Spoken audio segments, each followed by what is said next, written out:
Welcome to another episode of the Big Brain MMA podcast, episode 70, UFC Vegas 72.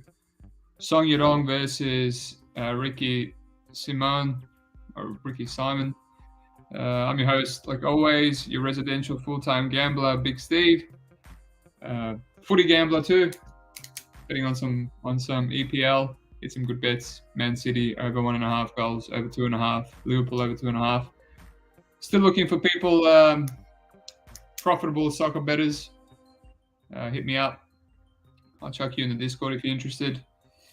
Nice little card, I guess. It's something to end the month. Can't complain. It's UFC, I guess. We'll do some housekeeping since there's not many fights to discuss, so I can afford the time. I see some people reached out to me because I've been a little bit quiet. There's nothing wrong with me. I appreciate the concern. It's just been a lot of cards last week, a lot of events. I wanted to do a lot of tape, and I was competing again, and I didn't want to be as mentally overwhelmed as last time. So I just taped and, didn't get to track on BetMMA, didn't get to post my bets on Sherdog, on Twitter. Just on the Discord, I think that's the most important thing. I've got paying customers in Discord, so I just taped a lot. Stopped taping before the comp and just gave all my thoughts in the Discord. I didn't have time. I was just hanging out with the family. And this week I've just been doing a crazy detox. Some crazy detox, 4 days. I didn't eat any food. I just ate some melons now on my 4th day. So crazy results. I don't want to go too far into it. But yeah, I feel quite good actually. We'll do a quick little overview. So last week, lost $800 on UFC. Frustrating card, I just had a little pokes everywhere. Quarter unit poke on Dana on Bakary KO 1 and 2. I thought that was his best path. I thought if this goes to the decision, it's going to be sweaty. He's a little bit gassy. Old mate's going to push the pace. He'll probably get takedowns later on. And watching that fight, I was kind of regretting not playing the decision. And then it finished, and then I didn't regret it.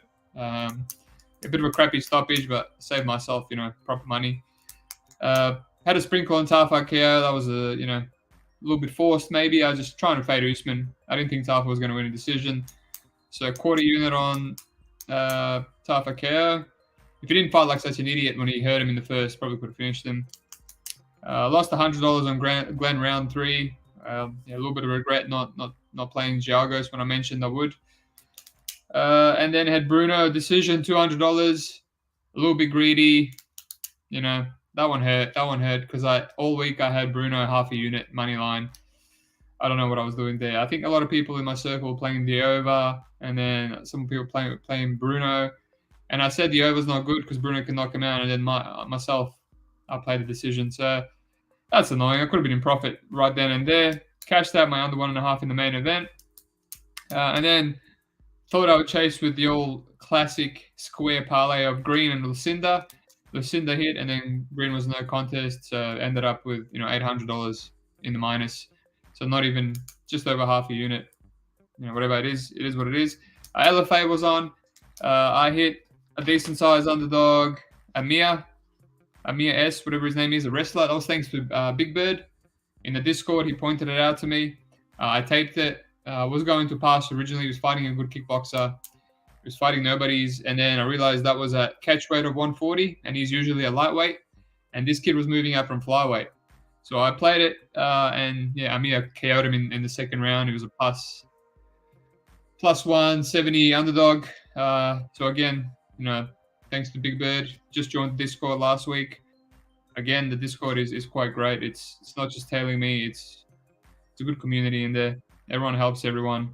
If you really want to learn how to potentially live off gambling like myself, or even if you don't, if you just want it as a side hustle, it's a good tool. People talk about lines, people talk about regionals. There's experts on everything in there, which is good. And then I threw away that profit on Miranda. Absolute idiot. I knew he was a submission over position. I just thought he was more physical. He hits harder. He's more athletic. He's a better wrestler than Gendrich. And yeah, he just did everything he could. He kept hurting Gendrich in rounds 2 and 3 and just kept going for guillotines and lost a split decision. So we're in a period of betting where if you try play bad bets, you won't get away with it. You know, he was close to minus 200. I thought I could get away with it, minimum value. And no, I lost the split. So it was a bad bet. So I lost 250 on LFA. So I bet 1,000 down with those two, still not a unit. And then best for last, on Bellator, I didn't have anything pre-bet. It was just a dreadful card for betting, in my opinion. So what I did that day, I woke up and on the Discord, I just felt like throwing some money away. So I played the under 2.5 in the Chris Lencioni Blake Smith fight. That cashed for 400. I would have put a lot more on, and just I'm limited on the only bookie that I can play the unders, over-unders on Bellator. Then I played 750 on Tyrell Fortune and 750 on the under 1.5. He won me a DQ, both cashed. It was good. Didn't play anything till Blanco KO, round 3 KO, $23. $50 to win over 1,000. When she wobbled Sarah McMahon, as my butthole was puckered, thought I had it. And then I played Liz by the main event, Liz Carmouche, to finish plus money, and that hit as well. So that put me on 1,600. So over a unit, just from some bets that I played on a day. So can't complain with that. Happy with that. And then the next day we played the first fight, the Russian fight, under 2.5. It was plus money. I thought either guy can get knocked out. And then I just had Alan Cruz at close to plus money. Money just kept coming in on Bobby King. I didn't get it. He won a clear 29-28. And then I just had nothing. Had a little bit on the Charlie Leary Medeiros fight. I thought Leary was more Medeiros was more durable. He was probably going to finish Leary in the third. Didn't even take that long. Finished him in the first. So just over $1,000 on that. So close to 3,000 on Bellator. Lost 1,000 on LFA and UFC combined. A little bit sloppy on the UFC. It was a card where I sprinkled a little bit, and this is just another card. We'll see. Sometimes it sprinkles that up. So hopefully we can squeeze some money out. So yeah, it's still a profitable weekend. And yeah, looking to do a podcast, looking to take some Cage Warriors, and yeah, get back on the horse. Let's get into it. What do we got for comments? Kurt Koltovsky, here we go. Got my eye on a few players. Very curious to see how you match up with your takes. No worries, Kurt. Let me know, mate. Kurt is an OG. Absolute OG. One of my Sherdog fans. Alrighty. Let's not wait any longer, shall we? First fight, we have Hailey Cowan versus Jamie Lynn Horth. Unfortunate name. What is there to say here? Hailey, I tried to fade her against Perez. Fight was off. I played her against Vidal. Fight was off. Perez was a dog. Then Hailey was a massive dog. I had a big early line plus 160, $2.60 against Vidal. In both those fights, I was a little bit nervous that Perez might get subbed, right? Because I've seen a sub by Edgar because Cowan's good on top. And then I was nervous that Cowan might drop the ball and get submitted by Vidal at some point while winning. And in this one, I taped it. I didn't think I would like it. I kind of quickly taped it. There's only 2 fights with Jamie.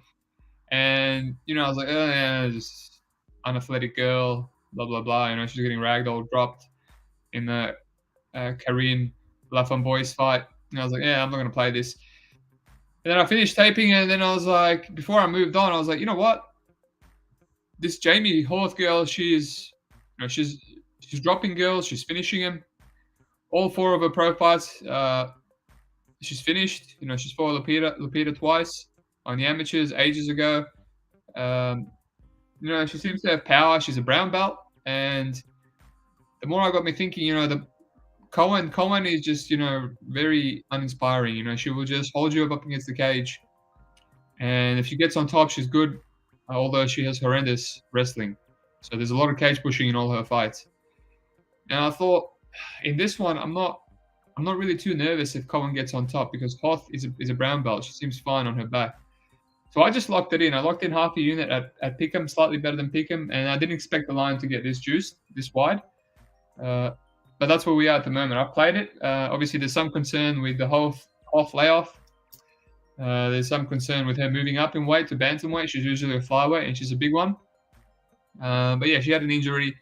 and she couldn't get fights. She had a fight cancelled with Sabina Mazo just recently. So, yeah, it's one of those fights. I think it's just going to be close. And Hailey, Hailey's lost to absolute bums. She's been submitted by bad fighters before. So I feel like even though this fight might be close, she's the one that's more likely to drop the ball and get submitted, do a silly error. So yeah, low level fight. I'm on Horth. We'll see how the weigh-ins look. I'll make my decision after the weigh-ins. Alrighty. Next fight, we have Journey Newson versus late edition Marcus McGhee. McGhee's a good fighter. Right, taped him a few times. Taped him for that his last LFA fight against Ramos. Ramos was a popular dog. I left thinking, you know what, this guy's good. He's a switch stance fighter. He's very athletic, explosive, mixes it up, calf kicks, all kinds of strikes, has power. As far as I know, he's never been to round 3 in his professional fights, at least. Let me just have a look. He's lost 2 decisions in his amateurs, or years ago, 2012 and 14. Yeah, but those are amateurs. Yeah, never been into round 3. From what I've seen, he actually has against Abe Sellers. My bad. Second last fight before the Luciano Ramos. Can't find that fight. And he knocked him out. From what I've seen, I can't see any grappling issues whatsoever. Yeah, just a powerful dude. And he's taking this fight on short notice. I looked at his Instagram, and he's been training. He's been training quite a bit. He's always in the gym, from what I can tell. On the other side, Journey Newson, big line movement. Journey Newson was fighting. What's his name?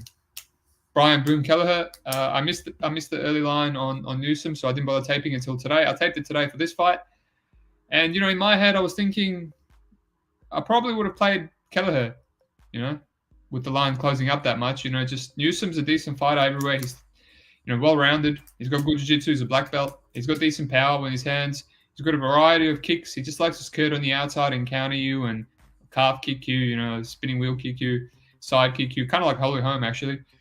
And occasionally go for takedowns and use his jiu-jitsu, but he can be taken down himself. But he just doesn't put stamps on fights, unless he's knocking out Pilate or whatever. So I just, I'll put a bit of money on Marcus McGhee as an underdog. Main concern here is he can be taken down. He does have good get-ups, though.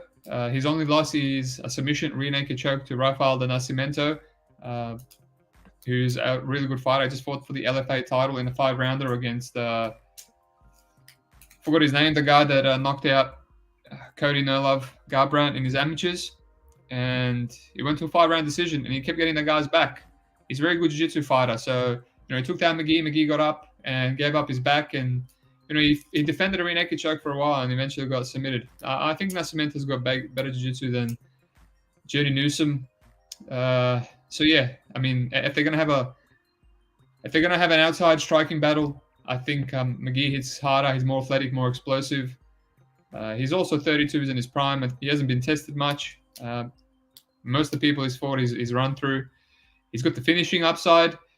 I guess Newsom could maybe jump on a submission here, or maybe he can just, stick on the outside and calf kick. But yeah, I just don't see it. I don't see how he's going to cover this line unless he gets a finish. And how is he going to get a finish? He did wobble Fernie Garcia multiple times. That's Fernie Garcia, though. I mean, unanimous decision by Morozov. Got knocked out by Randy Costa. I played Costa round 1 there. He's been knocked out by Benito Lopez in the past. He's okay chin, but he can be knocked out. So I'm on McGhee here.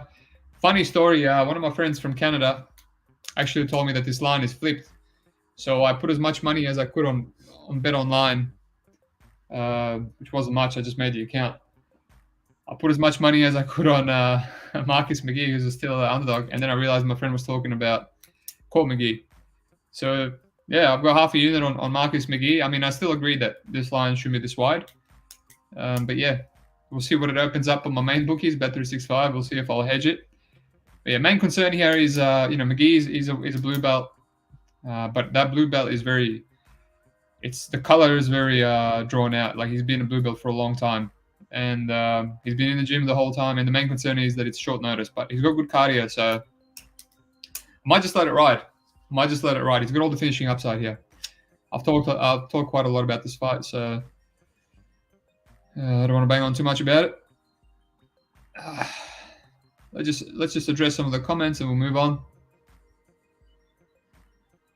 Come on. MJ, thanks for listening, mate. Great analysis as always, BigSteve. Adam Rush, loving your content, bro. Keep it up. Thank you, sir. Like and subscribe. There we go. Thanks for the few people that have subscribed when I had my little rant about a lot of viewers, not enough subscribers. All right, let's move on. We've got Stephanie Egger versus Irina Alekseeva. Weird fight.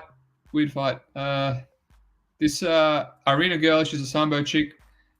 Russian Ronda is her nickname because she has one armbar. She seems to have okay, relatively sharp striking. First fight I watched, I was like, yeah, not bad. She's decent, mixes in takedowns. Doesn't seem like a turtle off her back. She was doing okay things. Again, the level of competition was really, really low. And then she fought Lilia Kazak, who was 8-6 at the time. I think she's like 11-8 now. Not the best fighter, and Lilia, cracked her a few times. She had her back and was choking her out. She was saved by the bell.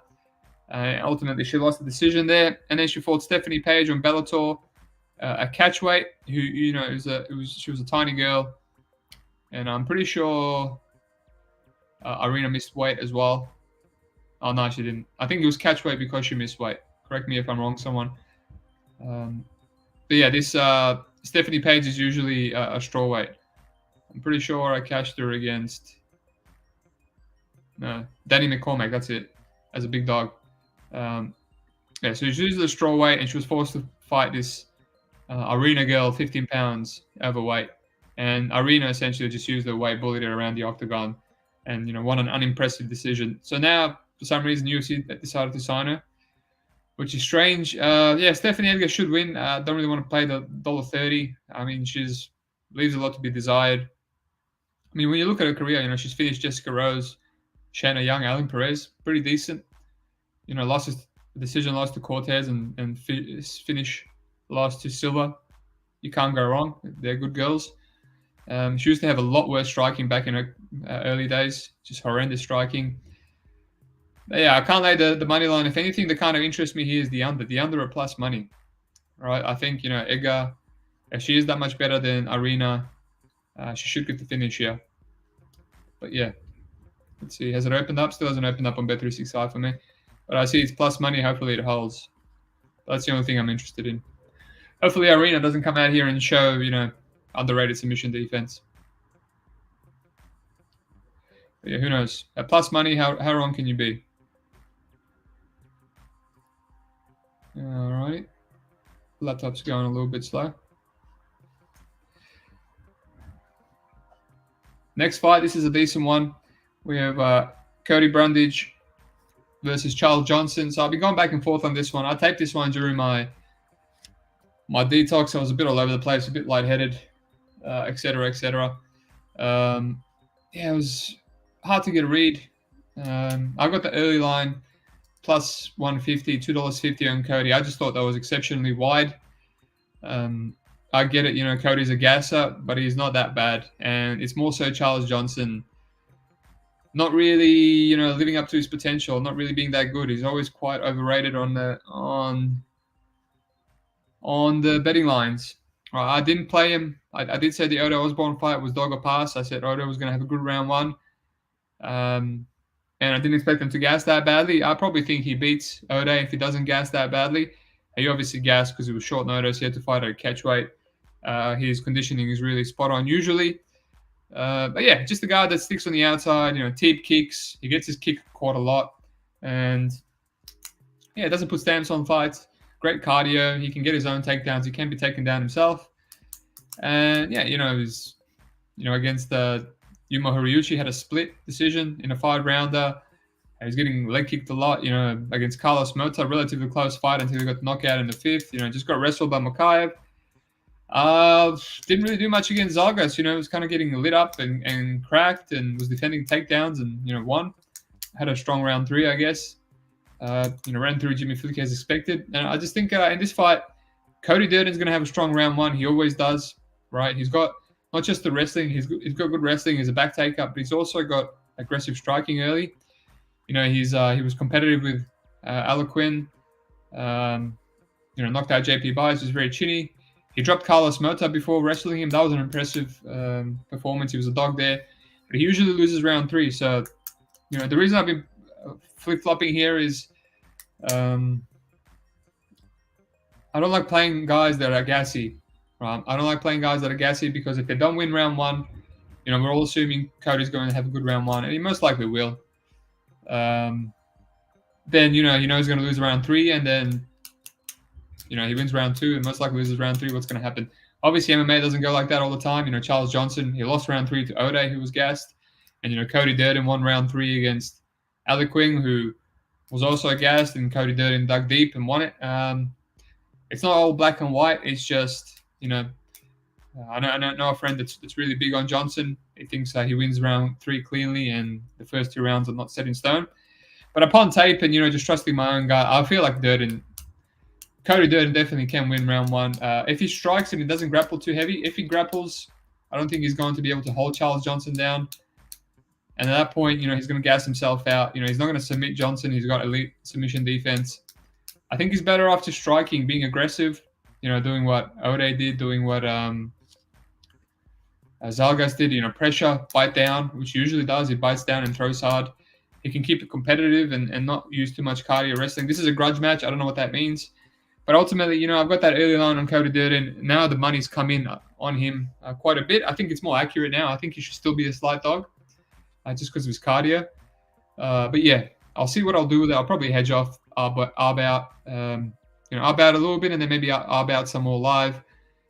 And hopefully, Durden does win that round 1 just to make it easier for me. But yeah, that's where I'm at on that one. Next fight, Martin Buday, Jake Collier. I haven't taped this one. Pick 'em fight. It's a shit show. I do lean Buday pre-tape. Bigger, athletic. Not athletic. I'll take that back. Proper heavyweight. Collier. I was seeing everyone playing him against the old mate Huggy Bear, Juice, and I taped it. And I taped some of his older fights, and he just gasses. He gasses, and I just couldn't play it for the gas alone, even though he was much better than Huggy Bear. And that's the thing here. He might be the more active fighter. Better footwork, kind of like Bresky was against Martin Buday in that split decision win. But I just think ultimately he's going to gas, and he's definitely not finishing Buday. So Collier needs a 3-round decision, and he slowed down in every fight. He slowed down against Carlos Felipe. It's why he got robbed. Horrible body language. Just slowed down against Huggy Bear, got finished. Slowed down against Arlovsky. So yeah, he's fat and his cardio sucks. So I'd rather play Buday. Maybe I'll still play. Who knows? Maybe there's a slight value on Buday as a favorite. So yeah, Buday for me, I haven't taped it though. Josh Quinlan, Trey Waters. I have taped this one. I'm leaning Waters. Waters will pass. I think he's the lot more cleaner technical boxer. I just taped him properly again for the Fuller fight in LFA. I thought the same thing. I was going to play Fuller in the LFA title fight as a dog. I thought it was a pick and fight. Couldn't get a read. 2 long strikers. Ultimately, I passed because in a 5-rounder, I thought Fuller more explosive, more athletic. But Trey was had the fundamentals of boxing down better. So just the jab. So if he just needed to jab for 5 rounds and use his speed, it would work better for him. And he didn't really throw anything for 2 rounds, and then he landed a beautiful pull counter and put Fuller out cold. And that got him a call to the UFC. So impressive win. I know he always wanted to be an LFA champion. He didn't get a chance to fight Bonfim, and then fought him in Contender Series. Ultimately, just a really good boxer. He can be a little bit low volume sometimes when he gets pushed up against the cage, when he gets pressured. And he fights with his hands low and uses a lot of rolling with the punches and head movement. Got hurt with the head kick against Fuller, which is a little bit concerning. He was doing fine against Bonfim. Bonfim has very good hand speed, and he was just rolling with everything, and he was countering. So I don't know what his chin is like. I've seen him cracked. I haven't really seen any chinniness per se. But yeah, I think he's a decent boxer, and I thought his body looked a lot more muscular in the LFA debut. The biggest concern here is he fought like a week ago, 14th of April, and now it's 10 days. 10 days ago, by the time he fights, it'll be almost 2 weeks. So obviously he's going to be in fight shape. He might be a little bit banged up. The weight might be an issue. We'll see. We'll see. But yeah, on the other side, Josh Quinlan, I mean, he's not that impressive either. You know, he's just a plodding, a little bit slow, stiff, power brawler. I think he's decent on the ground. Someone maybe confirm what belt level he is. He's got a couple of finishes on the ground. He finished Dallas Jennings, Joe Borralho for the first time, round 3. Mounted him, and he was just ground and pounding him. That fight, he was getting lit up by Joe, and Joe's a bum early. He was getting busted up. He will switch stances. He has a calf kick. And other than that, he's just looking for a big counter shot. He has big natural power. He knocked out Logan Urban in under a minute. First time he countered him, he finished him, and then Jason Witt, you know, got taken down. Fight was playing out for half a round, and he landed a big counter hook, put him out cold. That's the thing. I mean, if you're looking at moments versus minutes, Trey's going to be doing the damage, right? Trey's going to be lighting him up, doing the jabs, the teep kicks. He's got 5 inches of reach, not as much as I thought. But it's like, will he get cracked once by Josh? And how is the 2-week turnaround going to be on Trey's body, and how's his chin going to hold up if he does hit a big shot? But he's got power too. That fight that he was losing in LFA, he landed a big knee, put him out cold. He landed one punch on Fuller, put him out cold. So yeah, Quinlan's a bit hittable. Quinlan's a bit hittable, and maybe he can get hurt and cracked here as well. So it's a dog or pass for me. It's just a bit of a low level LFA fight with a lot of question marks. So I'm not rushing to bet it. Not rushing to bet it at all. But yeah, Trey Waters is the play if I was forced. No doubt about it. We got Herb Dean. Thanks for tuning in, my friend.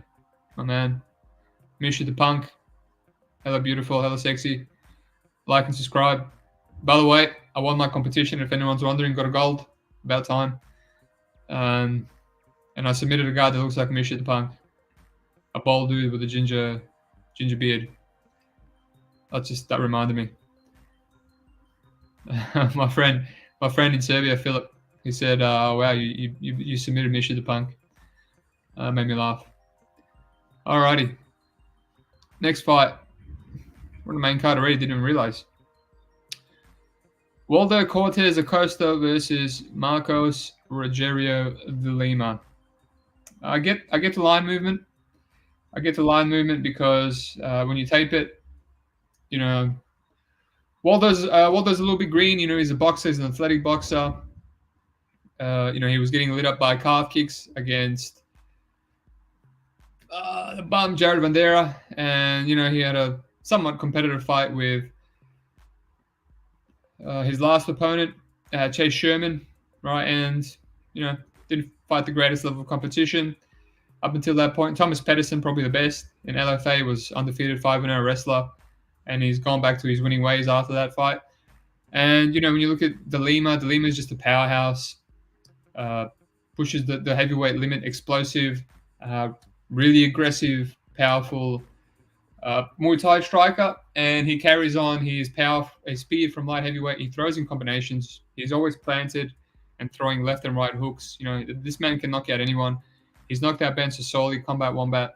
He's knocked out Ben Rothwell in 30 seconds, right? He cracked Arlovsky, finished him. Arlovsky loves giving up his neck. He's a black belt. He's a physical dude. If someone is fighting someone that's not as physical and doesn't have the best get-up game, he will opt to grapple him. Not really dangerous with his subs. Like I said, only person who submitted was Arlovsky, because Arlovsky just loves to give up his neck. Yeah, I get why people are playing with De Lima, just because he's very durable as well. And, Costa has some KOs, but he doesn't have the best knockout power, one-punch knockout power. If he did, he would have knocked out Jared and Sherman, and they both survived. He's just very athletic, and he throws hard, and he's got a lot of intangibles. He's got, he's light. He's quite light on his feet for a big guy. He's a proper heavyweight. I think he's 6'4", right, with 78 inches of reach. He's athletic. He's raw. His first fight was in 2018, and then since then he's done a lot of boxing. And since 2021, end of 2021, He's fought 1, 2, 3, 4, 5, 6, 7, 8 times. So he's green, and no doubt he's making rapid improvements. He's got a lot to learn, and the more he's fighting in the octagon, the more he's getting comfortable, no doubt. He's beaten a wrestler in Thomas Pedersen, like I mentioned before. He carries his power late. He's got a decent jab, and he's got intangibles like, he will fight for you. There's no quit in him. If you're going to leg kick him, like when Dara did, he was getting G'd up. He was screaming in the octagon. He didn't wilt. Sherman wilted against him. That's why I'm annoyed that I didn't lay the juice, because even though it's going to be competitive, I always thought Sherman would wilt and Costa will fight for your money.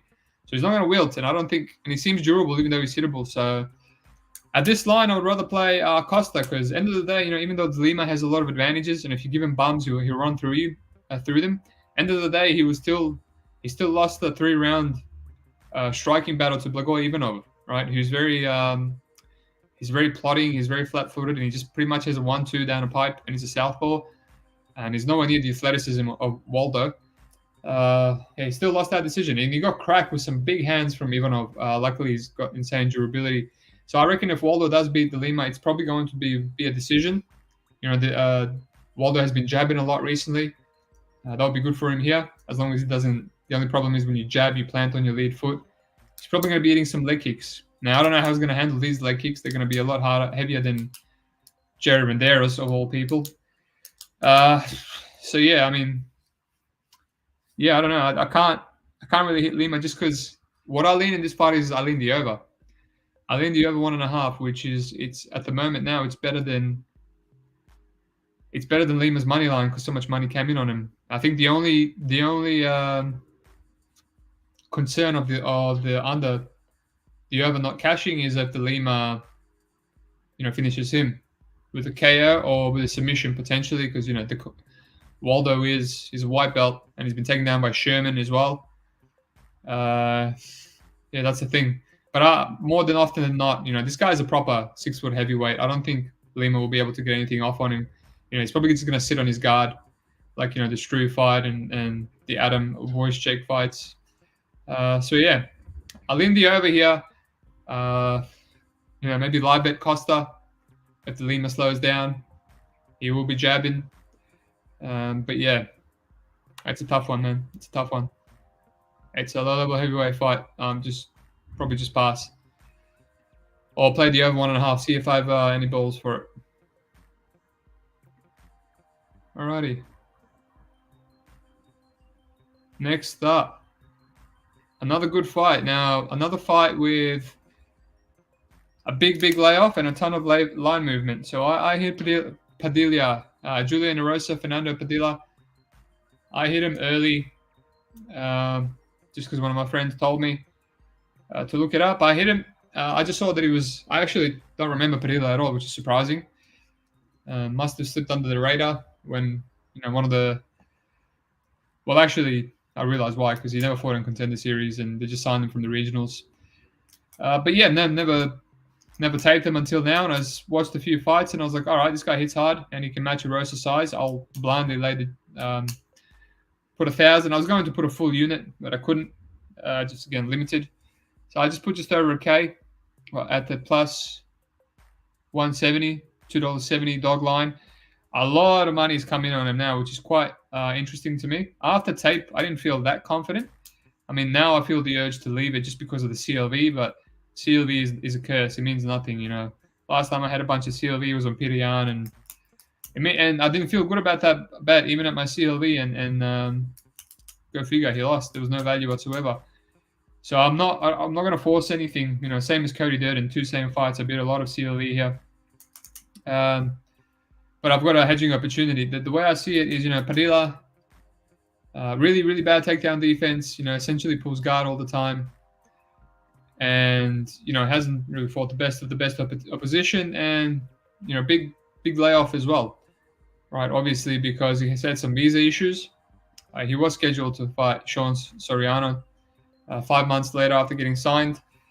Just not long before that, in 2019, he was out-grappled by Spike Carlisle. So he's not the most physical guy. He's a black belt. He loves to play guard, loves to play the rubber guard. He submitted, Derek Minnow off his back. He's got a bunch of submissions. He's got power. But a lot of his tape is a young noodly kid, right? And he can still crack. He's a scrapper. He's a little bit hittable. He's a little bit unathletic, and he's doesn't have much head movement, although he seems to have a good chin.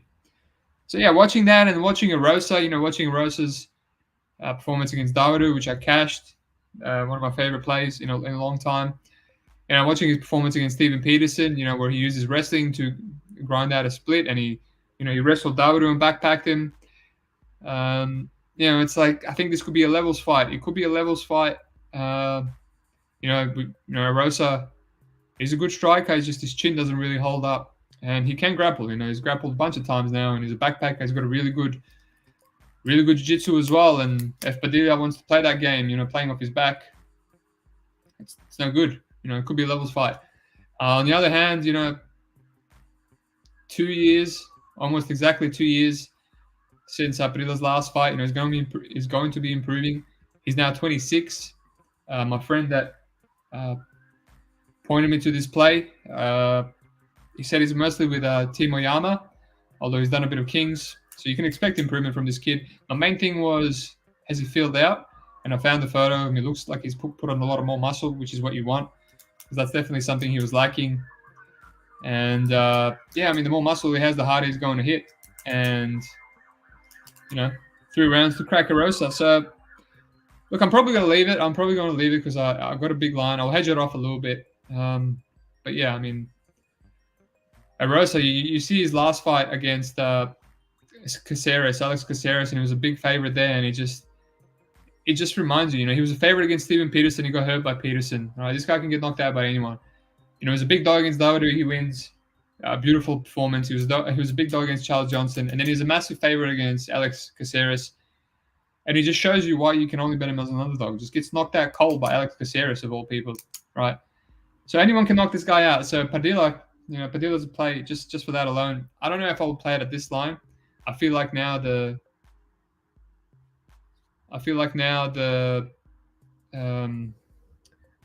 public has steamed the line to where it should be. I still think Erosa should be the slight favorite. But yeah, I'm probably going to leave it. I just noticed my camera cut out. I just got a notification. No idea why. Continue allowing access. What the hell's going on? Anyway, it doesn't matter. You don't have to see my face. Yeah, it's a dog or pass. You can never play Erosa as a favorite, no matter who he's fighting. And this kid, 2-year layoff, even if he is how he was, he has to be the play. I thought about some unders. Let's have a look again. There's something that stopped me.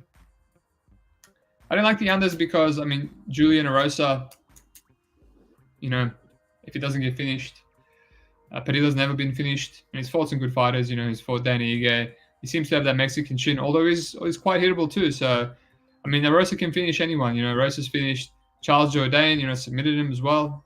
Sean Woodson, Nate Landwehr in the first round. The guy can crack. The guy's got good submissions. He can finish anyone, especially someone as hittable as Padilla. It's a little bit, not much meat on the bone at $1.64 for the under 2.5. And you know what? Julian Erosa by finish. I would actually rather play Julian Erosa's decision line, 420. Not bad. Yeah, so I thought about the under there, but yeah, ultimately I think Padilla at the early line is probably the best play you could have, and I'm definitely going to hedge off a little bit. Yeah, let's move on. I don't know what's wrong with my camera. Whatever. Stop my cam. No idea. Oh, here we go. Using my laptop camera. That's what happens when you go live. All right, let's address the comments, and then we'll move on. Only a couple more fights. Frank Wutuli, I don't remember you, mate. Thanks for joining in. If you're a new subscriber, appreciate it. Waldo threw 147 significant strikes without a KO last fight. Good boxer, but can't finish a ham sandwich. Indeed, he's got power, but just not one punch KO power. I remember a lot of people playing the over 1.5 in that Contender Series fight, and I just thought sometimes he wins by KO, sometimes he doesn't. It was too risky, and that was the type of person. That was a small guy that he can finish. He swarms people a lot of the time. I don't know even if he swarms the Lima that he's going to knock him out. I think the Lima has an iron chin. George Gennaro, young former pro pitcher making rapid improvements. About Waldo, of course, mate. Of course. Frank again, Juicy J has trouble with fighters his size. I tend to agree. Who else was his size? Hakeem Daw, Alex Casteras, Sungwoo Choi. I think that was more of a speed thing. I mean, he beat Sean Woodson. He was bigger than him. He knocked out Jamal Emmers with a head kick. That was an impressive win. He's a good fighter. He's a good fighter, Erosa. It's just if someone is as big and young and scrappy as Padilla, you have to sprinkle it. You fade the durability. All right, this fight right here, Cody Brundage versus Rodolfo Vieira. I was excited to tape this fight. Just did it last because I thought, just Brundage is a bit of a flake, and these lines are not that bad. Rodolfo by finish $1.70, and the other 1.5 was $1.70. The other 2.5 was just massive juice. I thought, well, maybe a parlay piece, and then taping it, no conviction. I'm pretty sure I taped this fight originally, and I had no conviction either. It's just, Cody Brundage, you look at his tape, he's a good wrestler, so he's got decent takedown defense, against Maximov and Joseph Kropshot and Dalcha. But I think Rodolfo, can probably take him down anyway. I don't know if Rodolfo can submit him, most likely. This is the guy that almost got submitted by a buggy choke in LFA. Gave up his bag to Nick Maximov. But, taping with Vieira, he's still got his issues. I think he's very, very durable. So if you're banking on the finish, I don't know. I think he's mostly just Vieira. That's live for a finish. Cody Brundage, it doesn't react well to strikes, against Gore, against Dalcha. It looked like he was about to be out of there. William Knight got him out of there. Michał, he got Michał, took him down, took his back, got reversed, and just didn't move. Didn't move and got knocked out. His coaches were screaming, get out of there, you can't stay there eating ground and pound, and he just didn't move. So yeah, just might be something mentally wrong with him. But yeah, I can't get a read. I don't know what to play on here. I don't know if Rodolfo's going to take him down. I don't know if Rodolfo's going to stand with him and jab him up. He does have very good striking. A jab 1-2. He basically jabbed out Dustin Stolfitz for 3 rounds before deciding to wrestle late and submitted him. He outstruck Chris Curtis in the first round. I think he's improving, even though he's 33. I think he's improving. He's getting more comfortable in the cage. He should win this. $1.40. I mean, I think in a weird way, Cody Brundage has the better cardio. I mean, in the LFA fight, in the Maximov fight, he won round 3 against Maximov. I don't know. It's a weird fight. I think Cody can do well, and I still think he can lose at any point. Kind of like the Stolfitz fight, because I don't think he's the best fighter. He's got a lot of advantages. He's athletic. He hits hard. He's a good wrestler, powerful, but for fighting, there's something wrong with him for fighting. So, a bit of a crapshoot fight. Let's move on. Speaking of crapshoot fight, Caio Borralho versus Michał Oleksiejczuk. No, it's not the Lord. His name is Hassar now. Maybe someone can fill me in what Hassar stands for. Maybe the Polish listeners. Also, Kurt Kotowski. Let me know what your takes are, mate. You're one of my OG fans, but you're not in my Discord, so I can't talk to you. Let me know what your takes are before the card ends. Caio Borralho, right? Yeah, very good fighter, good everywhere. Southpaw, karate stance. He's got some power. He was knocking people out on the regionals when I was taping him. Knocked out Jesse Murray on Contender Series. And, just chose to go the takedowns and backpack route in his more recent UFC fights. Can't fault him. He's fighting a bunch of kickboxers, and it works for him. He's a black belt. He's obviously learned how to control very well from Damian Maia. But he's good everywhere. He's got good takedowns. He's black belt in judo, good judo throws. Like I said, fast. Got a good straight down the pipe. Occasionally throws a flying knee. He's a very big middleweight as well. I think he will still be dwarfing Michał Oleksiejczuk, even though Michał has dropped down to middleweight. He still just looks small. But this guy cracks, He's a southpaw in and out, very erratic movement, works the body. Knocked out Sal Malvi in round 1, played him there. Played the under 1.5 in the Cody Brundage. Shamil Gamzatov played him there as a dog. I'm pretty sure he's a dog or a slight favorite. Yep, just over, plus 100 dog. He's good. If you fight someone that is not up to par. He will run through him in the first round. He also just has a bit of cardio issues late, and he was undersized, and now he's not bad at middleweight. But I just think how easily Cody took him down. I just think Caio's gonna have no problem taking him down.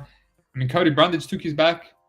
Didn't put it just essentially tells you that Caio's gonna take him down, put the body triangle in, and then after that, it's what do you want to do with it? Do you want to play Caio by finish? Do you want to play the under in case Michał gets out? Maybe cracks Caio late. Ultimately, it's annoying that Caio's finish line is minus money, considering all his UFC fights have gone to decision. So the bookies are just lining it, they're on it. They're not too stupid. I don't, I think Caio's a very good fighter, and even though he slows down late, he still might be able to take down Michał.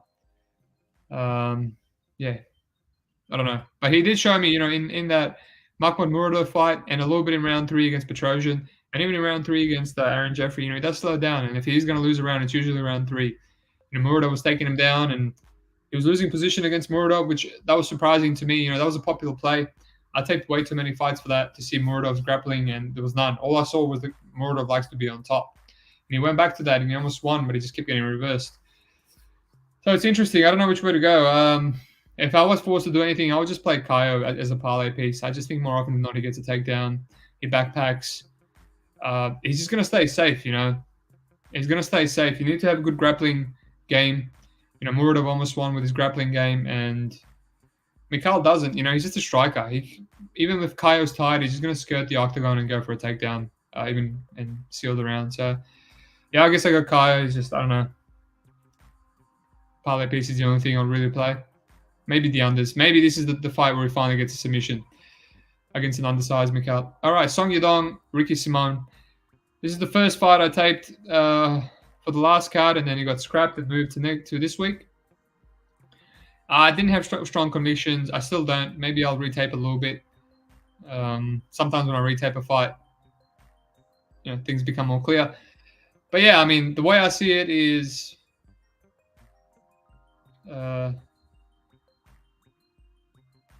Luke Smasher. Oh man, never seen you. Oh, I like Smasher. The wheelchair jury is live. Come hang out with the boys. I don't know who that is. Can you let me know? I remember the old days. Ricky Simón. He's had a bit of chin issues. He was dropped badly by Dos Santos and rear naked choked, and then lost a bit of money fading him against Uriah, which he was dropped again. Surprisingly, didn't get dropped by Rob Font. But retaping his whole career, it's like Ray Borg was cracking him and Rob Font was cracking him, and it's just left me thinking. I don't know. I haven't seen anyone crack him in a while. I don't know if he's chinny per se as he is, just maybe he got cracked those 2 times. And, on the other side, Song Yadong is a really good striker. He's very explosive. He's got very good takedown defense and very strong hips and amazing scrambling early, right? Cody Stamann, good fight to watch. He's inverting. He's playing deep half. He almost got Cody Stamann's back in the first round. So he's very good, man. His jiu-jitsu is improving, and he's young. Whether he's 25 or not, that remains to be seen. But he's still young. He's not. I don't think he's over 30. You watch his fights against Stamann and Phillips and Casey Kenny. He can be taken down, especially if you time a double on him. He's got good get-ups early, but consistently in round 3, that's the one round that he gets up less and less. Phillips was on top. Chito Vera won round 3 the clearest. He slowed down quite a bit against Casey Kenny in round 3. Ultimately, I guess I want to side with Simon because Simon's got endless cardio. His striking seems to have caught up a bit. He's reliable everywhere. He'll fight for your money. You can't go wrong against these guys that are just going to wrestle and wrestle and wrestle. You try to fade him. He was one of my favorite plays against Jack Shaw, but that's just because Shaw was so athletic and at such a physical disadvantage. That's not going to happen here with Song Yadong, right? Song Yadong could possibly match him early. I feel like Ricky Simón, the reason he gets so many takedowns is because his control is bad. So I reckon he can get takedowns early. I reckon Song can stuff him early. He can get up. I think he can crack Song. Song has a better chin. Simón has better cardio. Both have good power. Song definitely has better power. It's a fight that I think is going to be competitive. The reason I can't play Simón is just because I think Song is improving, and he looked decent against Sandhagen, but he's still, Sandhagen, completely different matchup. Doesn't have the physicality. His wrestling's nowhere near. He's getting leg trips and stuff against Vieira, whereas Ricky Simón's best takedown is when he pushes you up against the cage, it locks his hands, and he slams you. He can still be stuffed though. So yeah, I don't want to ramble on because I don't have anything strong about this fight. I feel like if I play Ricky Simón and if I force it, he might get knocked out. We might see that chin come back again and that striking. If I play Song Yadong, he's going to be doing well, and he's just going to lose maybe round 3 closely and then round 4 and 5 more cleanly.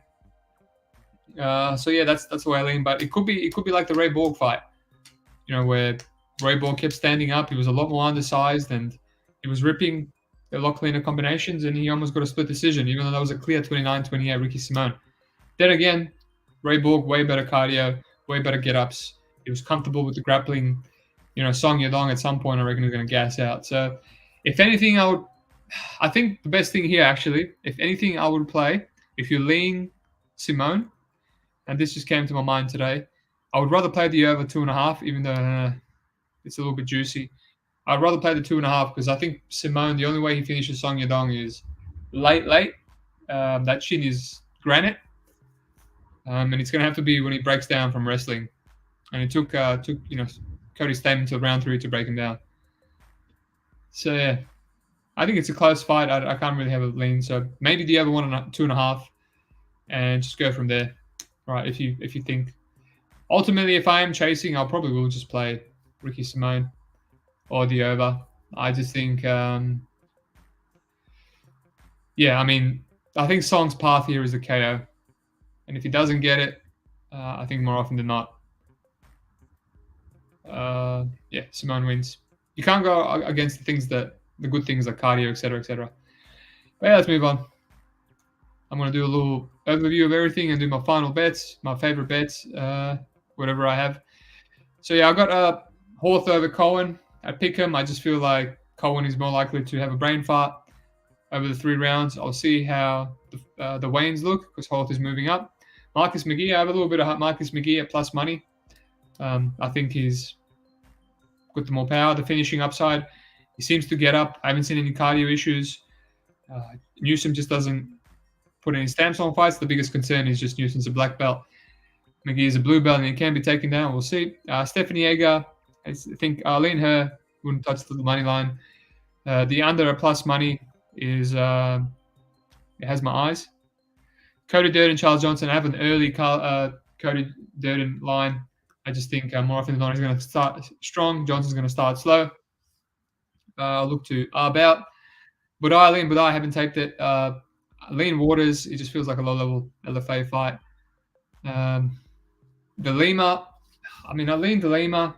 I think he's going to have success early. It's a dog or pass at this point. Maybe lie better Costa or the over.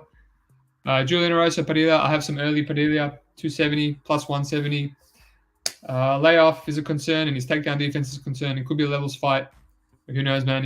He could crack Erosa. It's a dog or pass. Also, I forgot to mention in one of the interviews, Erosa said he's not a type of guy that's going to go for takedowns and just stay in someone's guard. He doesn't see this fight going to the ground. Take of that what you will. I think if Erosa gets cracked, he will start wrestling, so we'll see. Cody Brundage, Rodolfo Vieira, no idea. Maybe Vieira by finish here, $1.70. Caio, Borralho, Michael Lord, Oleksiejczuk. I think Borralho wins in a boring fashion. This could be one of the times he finishes someone. And Song Yadong, Ricky Simón, close fight. I'll lean the over or Ricky Simón, I guess. I'm basically fading the Song KO. Maybe I'll retape it some more if I have time. But yeah, that's where I'm at. Best bets. I have a few. I have a few of the early lines, so it's like, can't really give it out as a best bet when the line movement is so steep. But I'm going to say Marcus McGhee. That's one of them. Let's go. I'm sticking by it. Short notice. Hopefully he comes through. And the other best bet.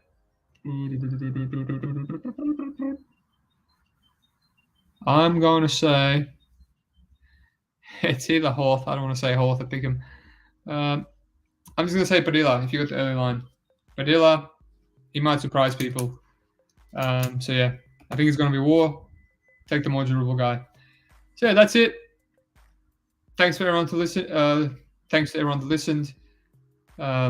Frank, great breakdowns. Thank you, sir. Thanks for being a new listener. I appreciate it. Like I said, apologies for being away. Every now and then I need to get away a bit because I think it's important to clear your mind mentally. This detox was great. What is there to say? A bit of a sideways month. Had an awful start to the month. One of the worst in 3-4 years.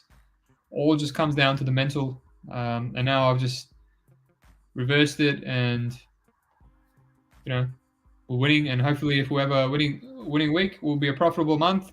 I think I'm on 10,000 for the year. Not where I wanted to be when I was up 14,000 after March. So a bit of backwards and sideways movement. End of the day, it's going to be the best year to date. End of the day, if you join the Discord, it's just a bunch of nice guys in there, and you're going to be learning a lot from gambling, and they'll be giving you good tips, and they'll be giving you good lines like the LFA line last week, and you'll be learning about footy as well. So yeah, the Discord is in the description. Like I said, a few more people, and then I'm probably going to cut it off. I don't want too many people. There's no weirdos. It's perfect. It's just a bunch of sharp people. Big Dave, shout out. Big Bird, Herb Dean, Conan, the Contrarian, Chad. A lot of people know Chad. So really good Discord. Yeah, nothing more I can add. There'll be no other podcast. It's just going to be me taping Cage Warriors and Ryzen. Stay tuned to the Twitter. Stay tuned to the Sherdog. I will post my bets this week. I've had a break. So, yeah, nothing more I can say. Thank you for listening, and I'll see you all next week, and good luck with your bets. Peace out.